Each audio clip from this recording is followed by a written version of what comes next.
Hey, what's up? It's Y, the team captain of the CMU Rodeo team, and your host for this show. And I'm Brandon Edwards, the head coach of the rodeo team, and your co-host. Now, last week, Wiley was bragging on breaking the Logan curse, and we might have spoke too soon because I'm afraid it might have followed us to Price for the last rodeo of the 2025 fall season. But even though our Mavs didn't perform at their best, there were still a few good standouts. Yeah, I hope we didn't start the Price curse. I just hope it was Not a a chance. bad one-off. Not a chance. In this show, we're bringing you the most exciting moments from the arena that kept fans on the edge of their seat. So, whether you missed the show or you just want to experience it all over again, we've got you covered. Saddle up and let's dive into the wildest rides of the Utah State University Eastern Rodeo. This is Rodeo Recorded.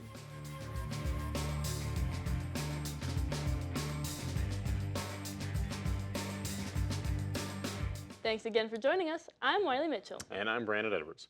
Let's take a deep dive into the USUE Rodeo. Breakaway roping. Well, we had a lot of girls enter, but unfortunately none of our Lady Mavs pulled together a fast enough long run to make the short go. But we can't take anything away from hometown cowgirl Sadie Davis, who has just been running the board in the breakaway all season long. She won both rounds and the average with a 5.4 on two head. Now, we did have one Mav make it back in the team roping, Ralston Destiny again, and his partner from Snow College, Thomas Louder, ended the long round in 7th place and stopped the clock in a really super tight short round with a 6.5, which placed them 3rd in the round and 4th in the average. Now, the Bowler brothers of SUU took home the average win yet again with a 15.2 on two head. And as I pass it back to Y, I know you're going to roll your eyes when I say this, but again, great head loop, very nice handle, good one to have. Thanks, Brandon. Now, as we talk goat tying, I'm a little less enthusiastic than usual. Justice Jones was a solo maverick from the goat tying to place in the long run. She won the long round with a 7.2. CSI's Sealy Davis took home the average win with a 15 flat. Oh, yeah, that's it. I think this is the shortest goat tying report I've ever done on this show. You're going to have to give Miss Tia some more info next time.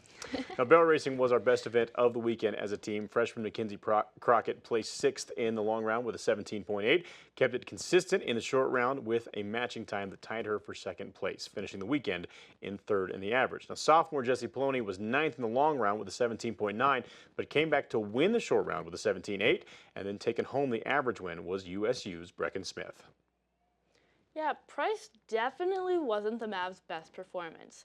But we did have a few standouts, so now let's take a look at this week's short go photo. 3 ladies and 1 gentleman were the only ones to represent CMU in Price's short go. Now, however, as a team, the Lady Mavericks still managed to place in the top 5 as a team with 130 points, so better news than we were actually expecting when we walked out of there. And now that we've talked about the statistics and all of the very short accomplishments that we had in Price, let's talk about some of our favorite moments. For me, it was honestly kind of when I got my pickup and drove home, but do you have anything on a more optimistic note? Right. You know, I got to give Ralston a shout out. The kid came to us actually 2 years ago, took a year off, and let's be honest, when students, as we've talked about, when they take a year off, generally they don't come back. But Ralston came back, had a level of maturity about him, I think, this year that has really showed off in his competitive abilities. The run they made in their short round, they drew just a crap steer that was did not fit the pin, was very slow, real sluggish, had to score him out there, didn't handle very well at all, and just had a lot of patience, did the right thing with him, and maxed out the steer. That's all you can do sometimes is you just max out the one that's drawn for you, and I think he's really shown that because he's been back to the short round a lot this semester. Yeah, it's been incredible watching. It's been fun for him.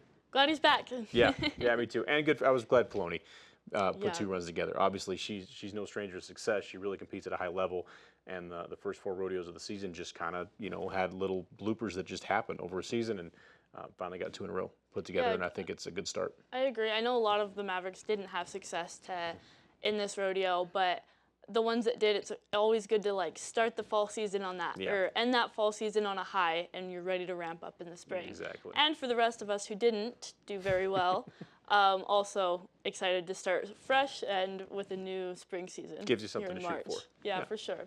And my other positive was for once I didn't have truck trouble the whole trip. There you go. Not even once. Perfect. Even a little bit. Perfect scenario. Shout out to Cody for changing my light bulb.